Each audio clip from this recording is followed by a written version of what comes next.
नमस्कार, मैं हूं जितेंद्र खिलनानी और आप देख रहे हैं हिंदुस्तान मेल न्यूज। अब होगी मुद्दों की बात सच के साथ। चलिए रुक करते हैं देश, दुनिया और इंदौर शहर की कुछ बड़ी खबरों की ओर। पाकिस्तान के नए वित्त मंत्री होंगे इशाक डार। 5 साल बाद शहबाज शरीफ के साथ लंदन से लौटेंगे। आर्थिक संकट का सामना कर रहे पाकिस्तान के नए वित्त मंत्री इशाक डार होंगे। रिपोर्ट्स के मुताबिक उनका आज लंदन से प्रधानमंत्री शहबाज शरीफ के साथ देश लौटने का कार्यक्रम है। इससे पहले मिफ्ताह इस्माइल ने वित्त मंत्री के पद से इस्तीफा दे दिया। इशाक डार को वित्त मंत्री बनाने का फैसला शनिवार को लंदन में प्रधानमंत्री शहबाज शरीफ और उसके बड़े भाई नवाज शरीफ के बीच हुई बैठक के दौरान लिया गया।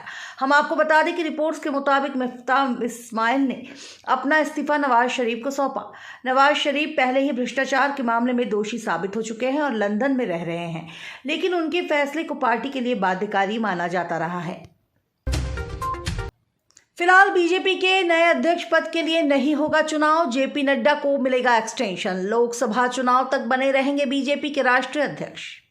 दरअसल बीजेपी संविधान के अनुसार अध्यक्ष पद पर 3 साल के लिए नियुक्ति होती है। जेपी नड्डा के कार्यकाल के 3 साल पूरे होने जा रहे हैं। 2024 के चुनाव को देखते हुए चर्चा थी कि नड्डा ही आगे अध्यक्ष पद की जिम्मेदारी संभालेंगे या शीर्ष नेतृत्व नए पार्टी अध्यक्ष को चुने जाने की तैयारी कर रहा है।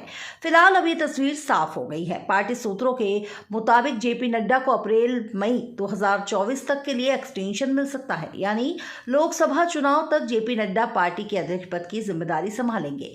अभी फिलहाल बीजेपी के नए अध्यक्ष पद के लिए कोई चुनाव नहीं होना है। लोकसभा चुनाव और कुछ महत्वपूर्ण राज्यों के विधानसभा चुनाव के मद्देनजर ये फैसला लिया गया है। मेयर इन काउंसिलिंग की बैठक में लिया गया महत्वपूर्ण निर्णय। इंदौर के गांधी हॉल में लगेगी स्वर कोकिला लता मंगेशकर की प्रतिमा।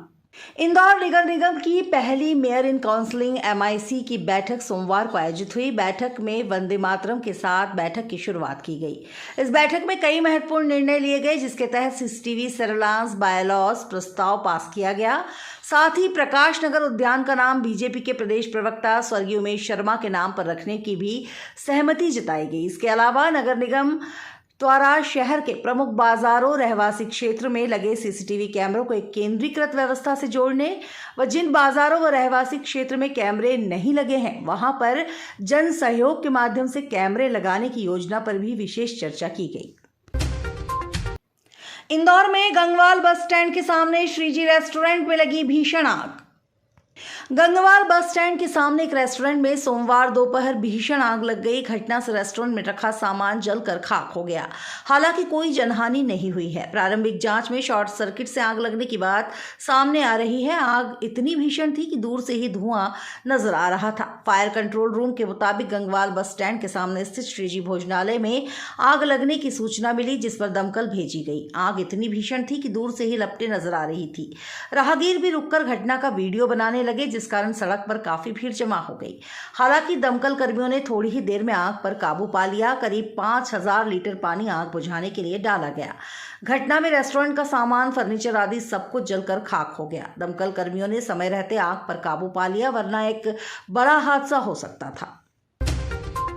हीरानगर क्षेत्र में ट्रक ने बुजुर्ग को मारी टक्कर। महापौर ने घायल को पहुंचाया अपनी कार में अस्पताल। इलाज के दौरान बुजुर्ग की हुई मौत। दरअसल मध्य प्रदेश की आर्थिक राजधानी इंदौर में सड़क हादसे दिनों दिन बढ़ते जा रहे हैं। एक ऐसा ही मामला हीरानगर थाना क्षेत्र से सामने आया है। हम आपको बता दें कि ये पूरा मामला इंदौर के हीरानगर थाना क्षेत्र के चंद्रगुप्त मौर्य चौराहे का है। यहाँ से न्यू हीरानगर के रहने वाले 57 वर्षीय अवधेश शुक्ला अपनी बाइक से अरविंदो हॉस्पिटल से वीणा नगर के लिए जा रहे थे कि इसी बीच अंधगति से चला आ रहा ट्रक ने चंद्रगुप्त मौर्य चौराहे पर बुजुर्ग को अपनी चपेट में ले लिया, जहां पर ये गंभीर रूप से घायल हो गए। साथ ही उसी रास्ते से उस दौरान महापौर इंदौर के पुष्यमित्र भार्गव गुजर रहे थे। उन्होंने तीव्रता से सहायता करते हुए अपनी कार से उन्हें अस्पताल भिजवाया, जहां पर इलाज के दौरान बुजुर्ग की मौत हो गई। हीरानगर पुलिस ने मामला दर्ज कर पूरे मामले की जांच शुरू कर दी है। इसी तरह की और भी खबरों के लिए देखते रहिए हिंदुस्तान मेल न्यूज, जिसके लिए आप हमारे चैनल को सब्सक्राइब करना ना भूलिएगा। धन्यवाद।